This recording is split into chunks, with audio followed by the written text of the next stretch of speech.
तो दोस्तों कैसे हैं आप सब। आई होप कि आप सब बहुत ही अच्छे होंगे, स्वस्थ होंगे। आज है दिन संडे का। तो आज मैं बहुत सुबह सुबह, क्योंकि गर्मी हो गई है बहुत, तो दिन में तो कहीं जाया नहीं जाता, तो अर्ली मॉर्निंग ही 6 बजे उठ के हम 7 बजे तक घर से निकल गए थे। इस्कॉन मंदिर जा रही हूँ मैं, क्योंकि आज है अक्षय तीज, अक्षय तृतीया। बहुत ही शुभ दिन है और आज के दिन भगवान कृष्ण के दर्शन करना बहुत ही अच्छा होता है। तो आज मैं अपनी फैमिली के साथ यहाँ पर आ गई थी सुबह सुबह ही। देखिए कितना अच्छा लग रहा है। इतनी सुबह तो मैं भी पहले कभी नहीं आई, और आज मुझे बहुत अच्छा लगा। इतना अच्छा मौसम था, इतनी ठंडी ठंडी हवा चल रही थी, और सुबह का जो वेदर है वो बहुत अच्छा लग रहा था, बहुत ही अच्छा।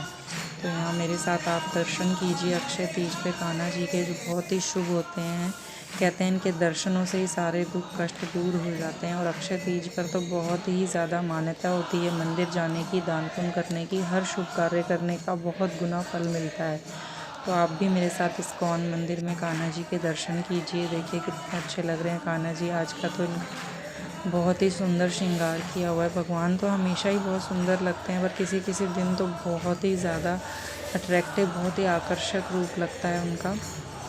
देखिए कितने मग्न हैं, और सुबह ये 7:30 बजे का टाइम है मॉर्निंग का, और मंदिर में कितनी भीड़ है। देखिए सुबह सुबह भी कितने भगवान के भक्त आए हैं। भक्तों की कोई कमी नहीं है, जिस भी वक्त आ जाओ। ये दिल्ली का बहुत ही प्रसिद्ध इस्कॉन मंदिर है, जहाँ पे मैंने कितने भी समय में कभी भी आऊँ मैं, दोपहर शाम रात सुबह, हमेशा भक्तों की भीड़ लगी रहती है, और सब भगवान की भक्ति में मगन रहते हैं। बिल्कुल दीन दुनिया का कुछ पता ही नहीं है। इतना अच्छे भजन चलते हैं ना, हरे रामा हरे कृष्णा का भजन कीर्तन सुन के मन में ना शांति आ जाती है बहुत ज़्यादा। जितनी देर मैं मंदिर में रहती हूँ मुझे कुछ होश नहीं रहता, कहाँ क्या टेंशन है, कहाँ क्या हो रहा है नहीं हो रहा है। पूरा टाइम पूरा मन भगवान के चरणों में ही लग जाता है बस सुनने में। और ये इतना अच्छा मधुर भजन है ना, हरे रामा हरे कृष्णा, बहुत अच्छा लगता है सुनने में। देखिए कान्हा जी के दर्शन कीजिए, सारे दुख कष्ट हर समस्याएं सब दूर हो जाएंगी आपकी। आज के दिन तो बहुत सुंदर इनके दर्शन होते हैं। आज अक्षय तृतीया पे इनके दर्शन करना बहुत ही ज़्यादा फलदायी होता है। देखिए कितना सुंदर मगन है, सब मगन है यहाँ। पूरा हॉल भक्तों के से पूरा फुल है। नहीं देखो भक्तों की कोई कमी नहीं है यहाँ पर। और सुबह सुबह ही सारा दिन भी कितनी भीड़ होगी। आज तो अक्षय तृतीया पे हर कोई आता ही है, और संडे है ना, मोस्टली संडे को तो सबसे ज़्यादा भीड़ होती है इस्कॉन मंदिर में। तो मैं अपनी फैमिली के साथ जब भी आती हूँ, क्योंकि हस्बैंड की छुट्टी होती है, तो संडे को ही दर्शन हो पाते हैं। और गर्मी हो गई है ना, अब दिन में इतनी तेज़ धूप रहती है कि कहीं फिर निकला ही नहीं जाता। ये देखिए श्री राम दरबार, श्री राम जी है, माता सीता, लक्ष्मण जी, हनुमान जी। ये देखिए कितने सुंदर दर्शन हो रहे हैं उनके। और ये देखिए यहाँ पे मैं थोड़ी देर बैठी हुई थी, 1 घंटा मैं रही थी यहाँ पर। बहुत अच्छा लग रहा था, भगवान के भजन सुन के मन बड़ा आनंदित हो रहा था। ये चरणामृत का प्रसाद मिल रहा है यहाँ पे भगवान का, ये भी ज़रूर लेना चाहिए, मैं भी लेती हूँ, और बहुत अच्छा फील होता है, बहुत अच्छा लगता है। देखिए राधे कृष्ण भगवान की जय।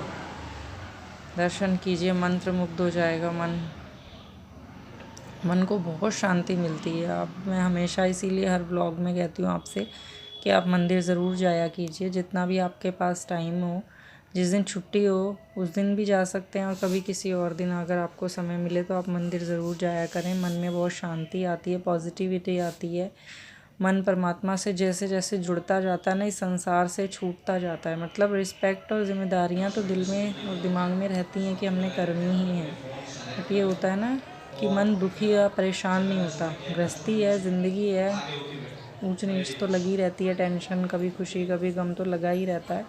पर परमात्मा से अगर हम जुड़े रहें ना, तो उसे सहने की शक्ति आती है, पॉजिटिविटी आती है, मन परेशान नहीं होता, सब कुछ अपने आप ही हैंडल हो जाता है। मुझे तो इतना पता है, हम सारी टेंशन अगर भगवान के चरणों में छोड़ दें तो हमें कुछ भी दुख नहीं रहता, कुछ भी परवाह नहीं रहती। मैंने तो अपनी ज़िंदगी से यही सीखा है। जितना आप भगवान से जुड़ते चले जाएंगे ना, उतना ही आप इस संसार से छूटते चले जाएंगे।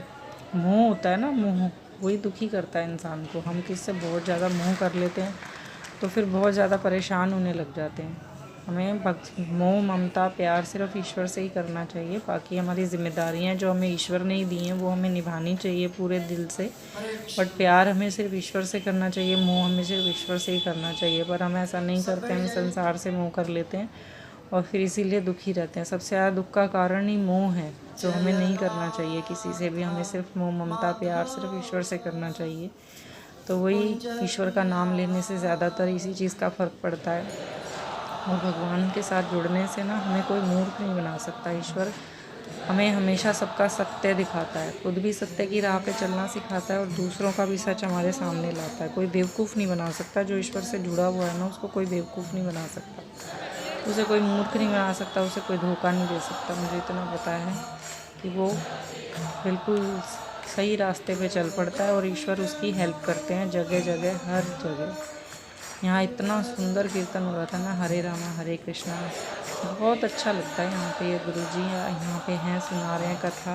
यहाँ भी मैं काफ़ी देर बैठी थी, मैंने यहाँ भजन सुना था, कीर्तन सुना था हरे रामा हरे कृष्णा का। पहले भजन कीर्तन हुआ, फिर उन्होंने थोड़े भगवत गीता के शब्द सुनाए, हमें कथा पढ़ के सुनाई, तो बहुत अच्छा लगता है। सुबह सुबह का तो बहुत ही वातावरण और भी ज़्यादा मुझे शुद्ध लग रहा था, शांति लग रही थी, क्योंकि बाहर भी इतनी गर्मी है ना और सुबह इतना ठंडक लग रही थी, जैसे बिल्कुल ही बहुत ही अच्छा माहौल हो रहा था। आज तो इतनी ठंडी ठंडी हवा चल रही थी, सब कुछ अच्छा अच्छा फील हो रहा था, पॉजिटिव फील हो रहा था। तो यहाँ पे भी मैं काफ़ी देर बैठी थी, भजन सुने थे मैंने, इसीलिए मैं आपको भी कहती हूँ कि ज़रूर मंदिर जाया कीजिए, भजन कीर्तन सुना कीजिए, बहुत अच्छा फील होता है। अपने लिए भी समय निकालना चाहिए, भगवान के लिए भी समय निकालना चाहिए।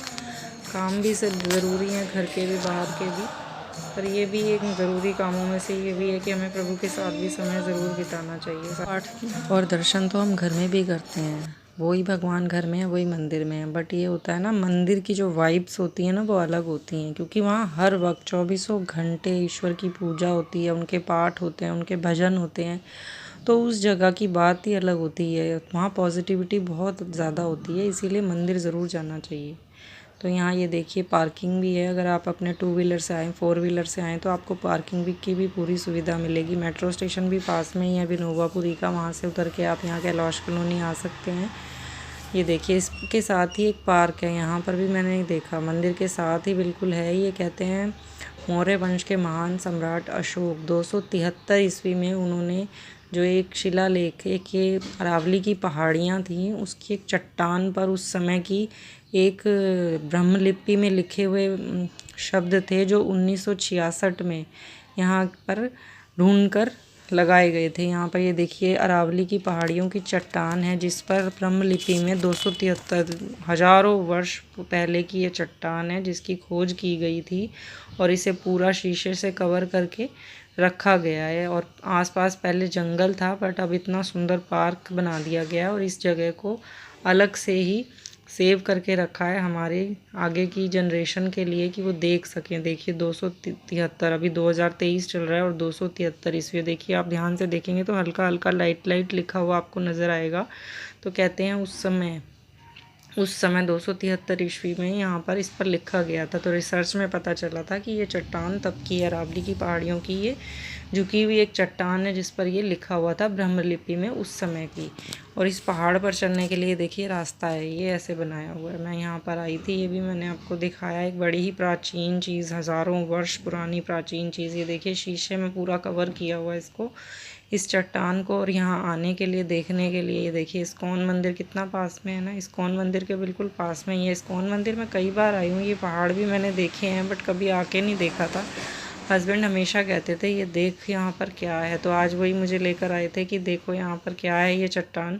तो वाकई में मुझे भी नहीं पता था कितने हज़ारों वर्ष पुरानी ये चट्टान है और इसके पीछे भी कोई साहित्य है, ये मुझे नहीं पता था। ये देखिए कितनी हवा चल रही है सुबह सुबह, इस टाइम 8:30 का टाइम हो रहा है मॉर्निंग में, और इतनी फ्रेश एयर है, इतनी हरियाली है और इतनी फ्रेश एयर आ रही थी ना यहाँ पर, इतनी ठंडी ठंडी हवा चल रही थी, बहुत अच्छा लग रहा था। तो आई होप दोस्तों आपको मेरा ये व्लॉग बहुत अच्छा लगा हो। अगर अच्छा लगा हो तो लाइक शेयर सब्सक्राइब कर दीजिएगा। इस व्लॉग का यहीं पे एंड करती हूँ।